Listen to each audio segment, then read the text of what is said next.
Daftar di Gerindra Buru, Ikram Umassugi akui ikuti prosesnya di partai masing-masing.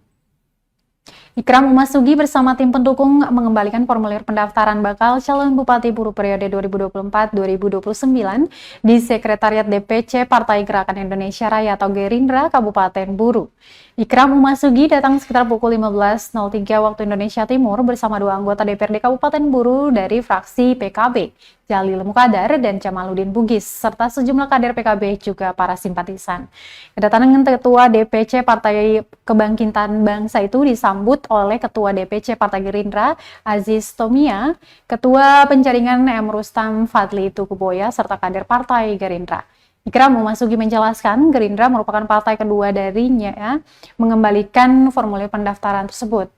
Dia melanjutkan, setelah pengembalian formulir di Partai Gerindra, mereka akan melanjutkan pengembalian formulir ke Partai Amanat Nasional atau PAN, Partai Perindo, dan terakhir di Partai Keadilan Sejahtera atau PKS.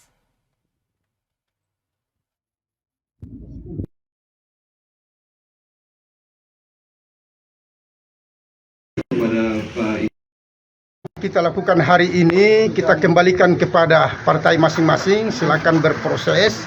Pasti semua partai punya mekanisme dalam menentukan bakal calon siapa yang akan mendapatkan rekomendasi dari partai. Ini merupakan bagian dari usaha kita. Kita hanya sifatnya berusaha dan bekerja.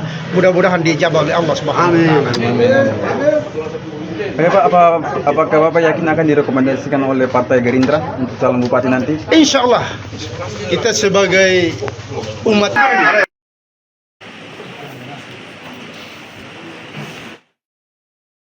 Download Tribun X sekarang, menghadirkan lokal menjadi Indonesia.